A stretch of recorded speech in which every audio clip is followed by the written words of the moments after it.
और एक बड़ी खबर अभी आपको बता दें कि हिमाचल प्रदेश पहुंची है मेरठ पुलिस। कैब ड्राइवर को लेकर हिमाचल पहुंची है मेरठ पुलिस। जहां जहां साहिल मुस्कान गए थे वहां पूछताछ करेगी पुलिस। होटल मालिक और कर्मचारियों से भी पूछताछ कर सकती है।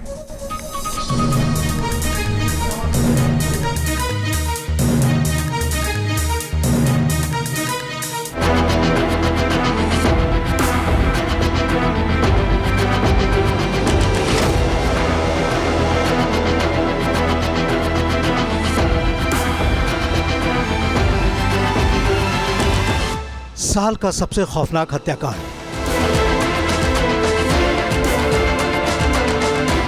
पत्नी ने आशिक के साथ मिलकर किया पति का कत्ल।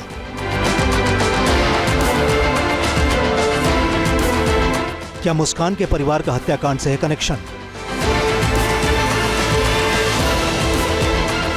सौरभ मर्डर केस में 2 गिरफ्तार और कितने किरदार? मर्डर मिस्ट्री में क्या है सौतेली मां का एंगल?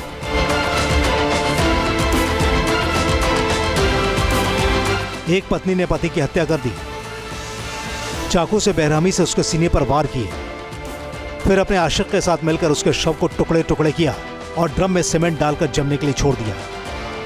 यह सुनकर ही किसी के भी रोंगटे खड़े हो सकते हैं। मेरठ की रहने वाली मुस्कान ने अपने प्रेमी साहिल के साथ साजिश के तहत जिस तरह अपने पति की बेरहमी से हत्या की, वो दरिंदगी की दास्तां है। इस मामले में पुलिस मुस्कान और उसके प्रेमी साहिल को गिरफ्तार कर चुकी है, लेकिन सवाल है कि क्या इस हत्याकांड में सिर्फ यही 2 किरदार हैं या इसमें और भी लोग शामिल हैं? क्या मुस्कान और साहिल के अलावा कुछ और शख्स हैं जो इस मर्डर मिस्ट्री से वाकिफ थे? ये सवाल इसलिए खड़ा होता है क्योंकि सौरभ का परिवार सीधे सीधे मुस्कान की फैमिली की तरफ उंगली उठा रहा है। यह है सौरभ का भाई बबलू, जिसने न्यूज नेशन के साथ बातचीत में सीधा आरोप लगाया कि इस मर्डर में सिर्फ मुस्कान और साहिल ही नहीं बल्कि मुस्कान का परिवार भी शामिल है। सब फैमिली में मेरे को सब पे शक है, ये सब ने मिल के कराई है। उनके साथ लोगों को फांसी की सजा जितने भी हैं सब ने मिल के कराए। मुस्कान की फैमिली तो ये कह रही है कि हमने खुद अपनी बेटी को पुलिस के हवाले किया है। कैसे कर देंगे? वो लाश ठिकाने ले जा रहे हैं, मजदूर बुला रहे हैं, उसके बाद जाके क्या ले जा रहे हैं? वो कुछ नहीं ले जा रहे हैं, मजदूरों ने बताया। वो तो ऐसे कैसे उन्होंने बताया? हम तो नहीं मान सकते इस बात को। 2 बात कैसे हो जाएगी? या तो मजदूर गलत है या फिर वो गलत है। सौरभ के भाई ने आरोप लगाया कि मुस्कान ने सौरभ के साथ बेवफाई की और ये बात उसकी फैमिली को मालूम थी। उसको बहला फुसला देती थी। पहले भी ये कई बार भाग चुके हैं इधर उधर। पहले ये माधवपुरम यहाँ पे है, यहाँ पे भाग चुकी है।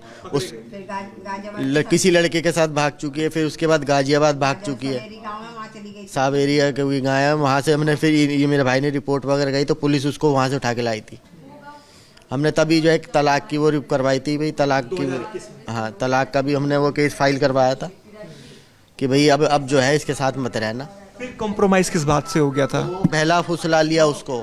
वो ये तंत्र मंत्र है, यही है वो। इसी वजह से वो बहला, कौन मान लेगा ये बात। सौरभ लंदन में नौकरी करता था, उसकी कमाई अच्छी खासी थी। सौरभ के परिवार का आरोप है कि मुस्कान को सौरभ ने काफी पैसे दिए थे, यहाँ तक कि मुस्कान के परिवार की भी सौरभ ने आर्थिक सहायता की थी।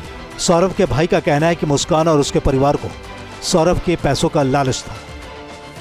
कह रहे हैं कि फांसी करो इनको, तो दरिंदे हैं ये, दरिंदे, इनको फांसी होनी चाहिए। ये दरिंदे हैं ये, इनको पैसा चाहिए बस और कुछ नहीं। दरिंदे ये है सौरभ की मां रेणु।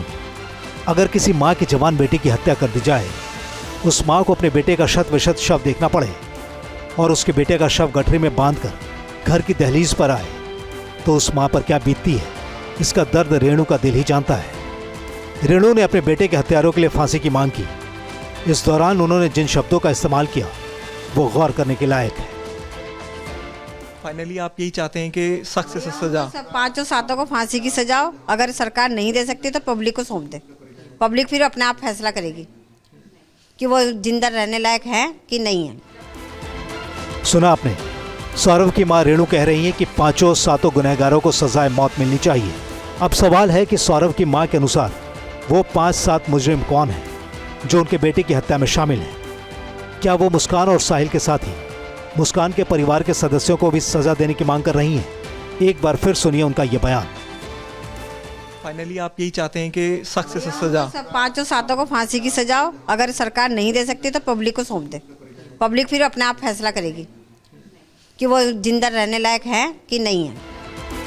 अब इस कहानी का दूसरा पक्ष भी देख लीजिए। सौरभ का परिवार मुस्कान के माँ पिता पर उंगली उठा रहा है, लेकिन मुस्कान की माँ कविता का दावा है कि उन्होंने ही मुस्कान के संगीन जुर्म की सूचना पुलिस को दी। उनकी शिकायत के बाद ही पुलिस ने मुस्कान और साहिल को अरेस्ट किया। मुस्कान की माँ तो अपनी कातिल बेटी को फांसी की सजा देने की मांग कर रही है। हम यही कहेंगे कि उस लड़के के लिए जस्टिस मिलना चाहिए। हमारा भी बेटा है, उन दूसरे के घर का बच्चा गया है।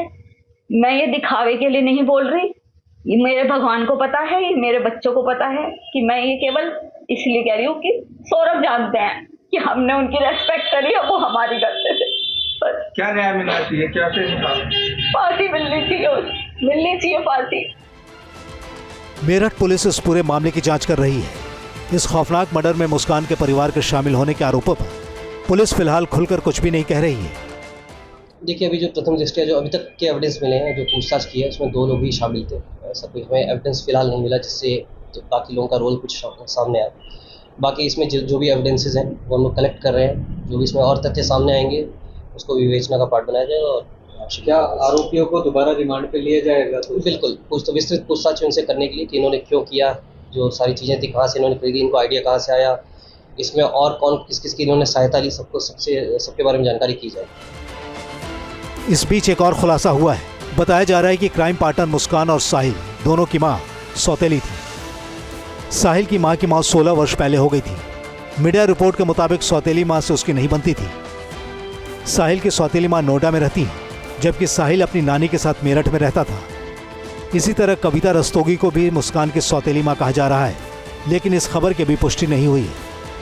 सर, मुस्कान की जो माँ है वो सौतेली है क्या? उसके पिता ने दूसरा विवाह किया था? देखिए, अभी किसी ने बताया था, इसमें बारे में जानकारी की जा रही है। अभी कुछ लोगों ने बताया, जिनके परिजनों ने भी बताया कि शायद स्टेप मदर है, लेकिन अभी विस्तृत पूछताछ की जाएगी और देखा जाएगा क्या है। सर, एक मैसेज जो है वो सोशल मीडिया बड़ा वायरल हो रहा है, जिसमें बताया जा रहा है कि मुस्कान को बचपन से हीरोइन बनने की चाह थी। क्या पूछताछ में उसने पुलिस के सामने ऐसा कुछ राज उगला कि हीरोइन बनना चाहती थी? नहीं, देखिए, ऐसा कोई भी तथ्य सामने नहीं आया, ना ही कोई ऐसा विवाद था जिसको लेके इसको कोई इशू था। तो ऐसा कोई इशू अभी तक तथ्य सामने नहीं आया। सर, आगे किस तरह से कार्रवाई की जा रही है? आरोपियों को जो सजा दिलाने के लिए क्या क्या साक्ष्य थे वो जुटाए जा रहे हैं? देखिए, जितने एविडेंसेस कलेक्ट किए जा रहे हैं, हम लोग एविडेंस सारे कलेक्ट कर रहे हैं। और जितने सीसीटीवी फुटेजेस हैं, जहाँ से इसने परचेज किया, सबके बयान नोट किए जा रहे हैं। जहाँ होटल में जहाँ पे लोग रुके थे, वहाँ पे लोग टीम भेजी है। जो कैब ड्राइवर था उससे पूछताछ की जा रही है। जिस डॉक्टर से उन्होंने प्रिस्क्रिप्शन लिए उनके बयान नोट किए गए। सारे तथ्यों की जानकारी की जा रही है, उसको विवेचना में शामिल किया जाएगा और आवश्यक कार्रवाई की जाएगी। बैंक अकाउंट भी चेक किया जाएगा। इस बीच कविता ने एक हैरत अंगेज दावा किया है। कविता के मुताबिक मर्डर से पहले मुस्कान का वजन अचानक कम होने लगा था। कविता के मुताबिक उन्होंने पहले तो समझा कि पति के दूर रहने की वजह से उसकी याद में मुस्कान ने अपने पर ध्यान देना छोड़ दिया, लेकिन फिर उन्हें पता चला कि मुस्कान साहिल के साथ मिलकर नशीले पदार्थों का सेवन करने लगी थी।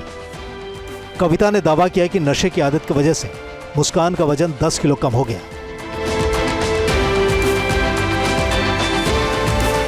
जब ये सौरभ गए थे तो इसका वेट उनके जाने के बाद 10 किलो वेट कम हो गया। हमने सौरभ से भी ये बात कही कि सौरभ ये आपके याद में डिप्रेशन में जा रही है, जिस वजह से ये इतनी हो रही है। हमें ये नहीं पता था ये नशे कर रही है। कोई वेट 10 किलो इतनी जल्दी लॉस नहीं कर सकता 2 साल में, जैसे उसने कर लिया। बाहर की हर आइटम खाती थी, ज़्यादातर जोमेटो से मंगाती थी, कैसे बैठी रहती थी, कोई काम नहीं करती थी। पीहू मेरे पास रहती थी। तो केवल ये नशे की ही है बात जो उसका वेट कम हुआ है। उसके मेडिकल हो जाएगा तो पता चल जाएगी दुनिया को कि उनने कौन कौन से भयंकर नशे लिए हैं। सवाल है कि क्या कविता वाकई सच बोल रही है या फिर नशे की आदत का बहाना बनाकर अपनी बेटी को सजा से बचाने की कोशिश कर रही है, क्योंकि मुस्कान ने जो अपराध किया वो किसी नशे की हालत में नहीं हुआ। ये पूरी तरह सोच समझकर प्लानिंग के साथ और बेरहमी से किया गया मर्डर है। Team news nation. News nation अब व्हाट्सएप पर खबरों की ताजा अपडेट के लिए न्यूज़ नेशन के इस QR कोड को स्कैन करें।